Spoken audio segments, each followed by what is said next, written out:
school recruits more so than diving into the transfer portal. How much reevaluation have you done of that as a real-time thing about you might want to evolve, take on more transfers eventually, or do you think, hey, this is working, stick with it?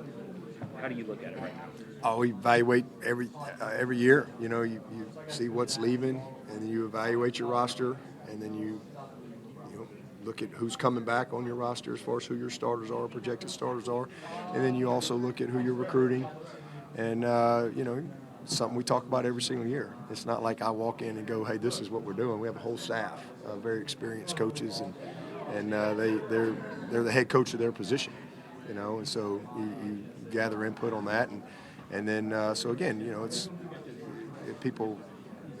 It's not I'm just for the guys that we have, and we just haven't been put in a situation yet. I said earlier today, if I took a job somewhere else, I'd be the greatest portal recruiter ever, because half my roster would be gone, and I'd have to go put it together. But if you study our team, our retention is, as good as anybody in the country. Guys graduate, they stay, and we recruit. We've had 14 top 15 recruiting classes in a row. So, okay, you got a linebacker that leaves early. Do you go replace that guy with a portal guy, or here's Wade Woodaz? Because if you go because what you don't talk about is if you bring a guy in, somebody's got to leave. When you have the type of retention that we have. Now, it would be different if we had a bunch of guys packing up and leaving. I think we've had maybe two, 3, 4 guys leave in 3 years post-spring. That's really what puts a lot of people in the portal, because you have to replace that on your roster. We haven't had that. Guys that are leaving you always know who your seniors are, who's going pro early, and then guys come and they articulate, hey, like I got some guys that were graduates were going in the portal last year. We planned for that in recruiting, and occasionally you have a gap, but we've signed a guy out of the portal 2 out of the last 3 years, and then this past year we had one spot that we were trying to get a couple of guys, and we didn't get them. So it takes 2 to get that done. But we like our roster, and again, the portal's a great tool. It's a great tool for the player. It's a great tool for coaches. But for us, we just haven't been a full-blown portal recruiting team because of the type of kids we're getting and the type of retention that we've had. Dave Doran is going into his 12th season, and when he was you were the only coach in the league left that was here when he was hired. Why do you think y'all have been able to sustain this longevity in such a volatile profession? We've won enough, If you don't win, you're not going to hang around. That's just really that simple, and the reason we've won is he'd say the same thing, as we've had great staffs and great young men that have bought into doing what it takes to win. And so, yeah, I'm not the oldest, but I'm certainly I guess got the most tenure. In fact, I was with Tom O'Brien a couple of nights ago, and he and I were talking just about that. When I first walked into the room, it was Tom O'Brien and Beamer and Friedgen and Al Groh and Paul Johnson and Cutcliffe and Bobby Bowden, Grobe.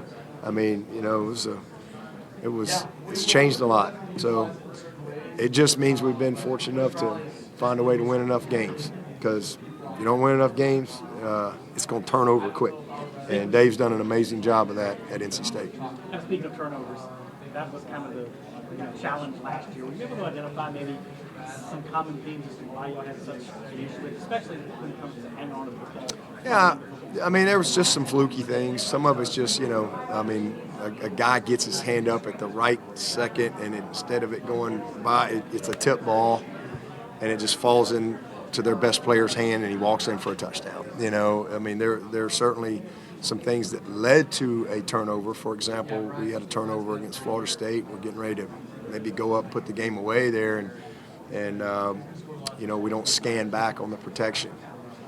And they brought the guy from depth, and it would have been an easy pickup. And so the ball, that's what caused the turnover. But unfortunate that it's not just a sack fumble; it's a sack, scoop, 70-yard, touchdown. So that's football, though. We've had a ton of good fortune too. So a little bit of it's just, some tough breaks here or there, but that's the way it is. And then some of it's fundamental, not securing the ball the way we need to secure the ball. That's part of it as well. We had 3 fumbles on the one. Going in to score. And you lose in double overtime and overtime. You lose on a pick 6. We had 2 first and goals on the one in our opener, and turned them both over. Got nothing. So fundamental stuff, ball handling. Routine stuff that you do in practice every single day. So it was frustrating, and not all on the quarterback or the running back. Some of them are on the receivers as well. We turned one over on special teams, so it's just a collective thing. Certainly an area that hopefully we can get that behind us. Coach, I was just asking Kate about this. How much of a benefit is the new quarterback communications? Would it have been more of a benefit last year, saying with a new starting quarterback, new OC? How much of a game changer is that in general? I'm looking forward to it. I think it'll be great. I think it's great for the quarterbacks. First of all, just especially guys that have a chance to play at the next level, because they'll be ready. And we're the only level of football that didn't have technology on the sideline. You go to any high school game and they've got technology on the sideline. So there'll be a lot more truth-telling going on the sideline than there's ever been in college football. Instead of finding out on Sunday, that guy said, no, he was a 3 technique. And you get in there on Sunday, no, he was a freaking shade, or whatever. I got picked. And then you get in there and nobody touched him. There'll be a lot more truth-telling in real time, being able to fix some things in the moment. I think that's great from a technology standpoint, but from a headset and a communication, you still got to have signals and stuff. You got 2-minute mode and all that stuff, and you got to be able to be no huddle and do stuff.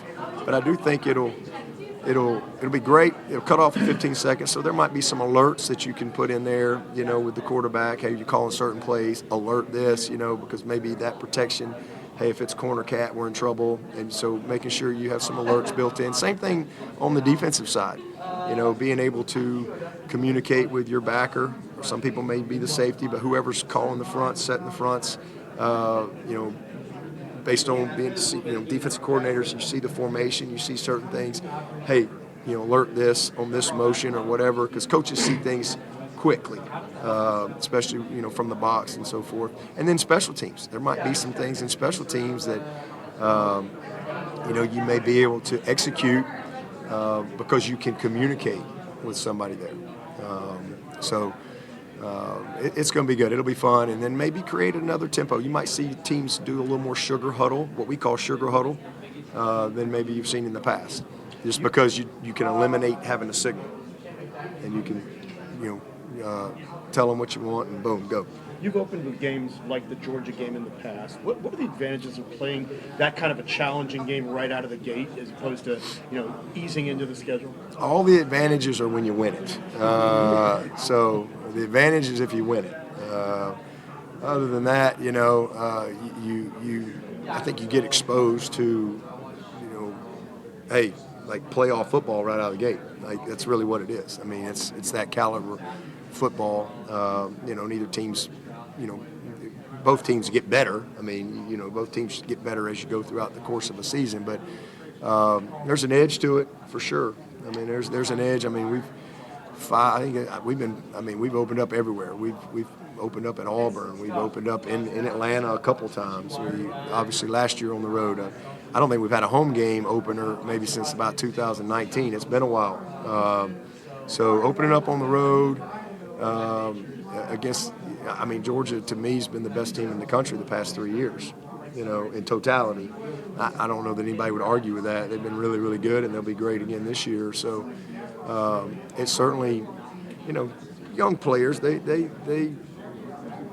all have respect for, competition, and they all take pride in performance. And so it certainly brings an edge to your preparation. Do you think that the expanded playoff with automatic bids now lends itself to more these kind of games? Yeah, I think for sure. The number one thing for us is to win your league.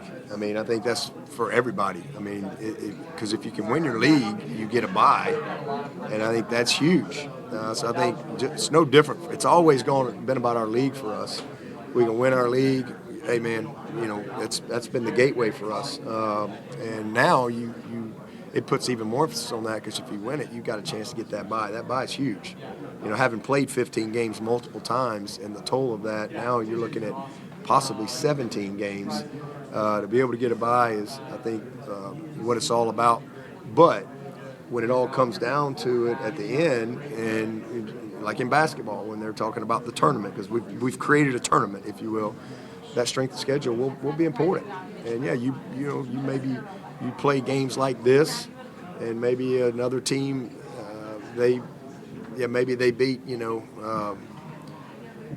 Boga Community College, and they're undefeated, and you've played the best of the best, and vice versa. Maybe you're both undefeated, but you've got to win against Georgia, the best team in the country. So all those things certainly can factor into, and vice versa for Georgia. For them to step out of conference and play Clemson. I mean, it works both ways. So I think definitely something that'll probably be more and more down the road with the committee. Now, 16 got a comment on Caden's situation and what's going to happen with him after what happened the other day. Yeah, well, first of all, the way it was written is like he was handcuffed and taken to jail. That's not accurate. He was issued a ticket, a citation. And so he'll be held accountable for that, and he'll handle that in the process. Got to go to court for that, and like the ticket says. But he's a great kid. He's never been in trouble. Never had an issue with Caden, and we'll handle it within our team framework. 16 of these ACC media days, and I'm sure that's a big number to you, but you still draw a crowd here. Regardless of the state of the conference, do you enjoy this, or what do you make of this experience? I enjoy it because, I get to see a lot of, people that I work with, and sometimes you don't get to see them until you get back going, and I get to meet some of the other players, get to see some of the coaches, and then you get a chance to get on to, talking about your team, and, everything builds to this. This is kind of like, okay, we just finished 5 days as a staff of what our program meetings, and now this is, kind of when we head back home from this, it's like, all right, hey, we're ready. It's time to get on the grass. So it's fun. I enjoy it.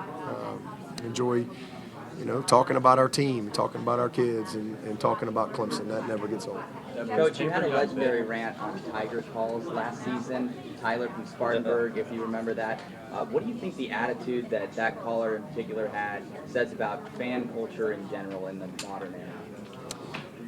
People are passionate about it. Fans are passionate about the game, and that's part of what makes it great. I do think sometimes we can, lose sight that, you're people, and there's people involved.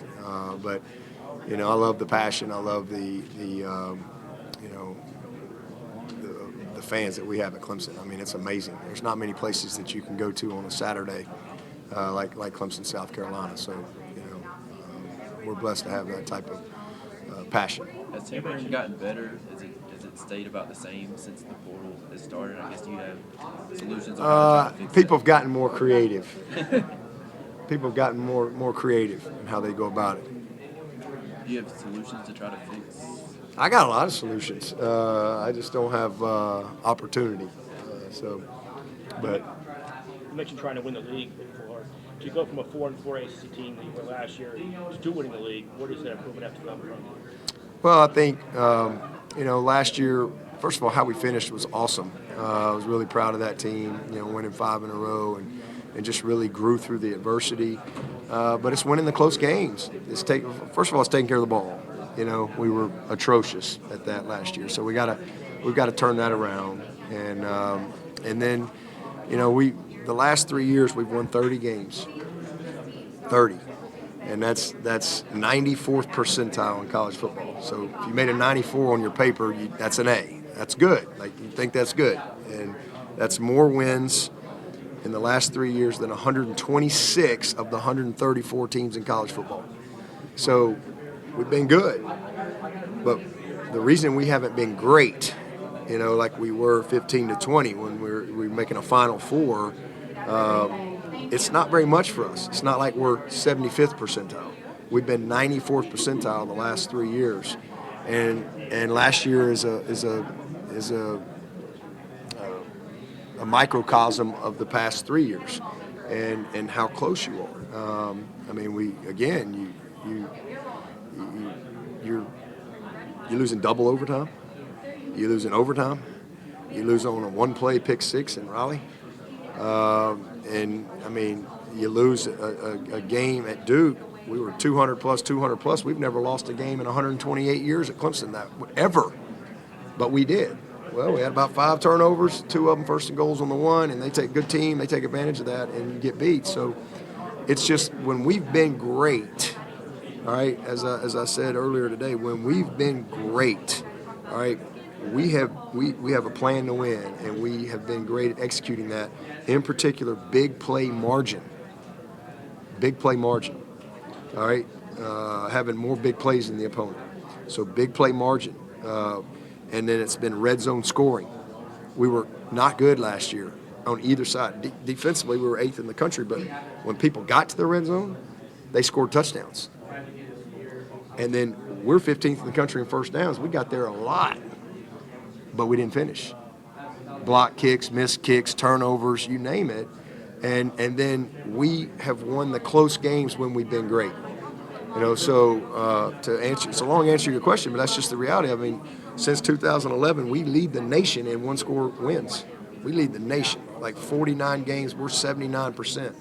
The next closest is like 60. All the rest of them are 60% and below, 69 and below all the other teams.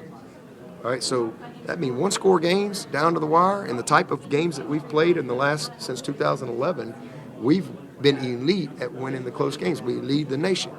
But the difference in 15 to 20, when we were great, 96 percentile, we were number one in those close games. We were 82%. We were like 18 and 4 or something like that. 21, 22, and 23 were 27th in the country, 65%. We haven't won the close games. You go back to 21, we lose on one play to Georgia. One play, 10 to 3, pick six. Neither offense scored a point. One play.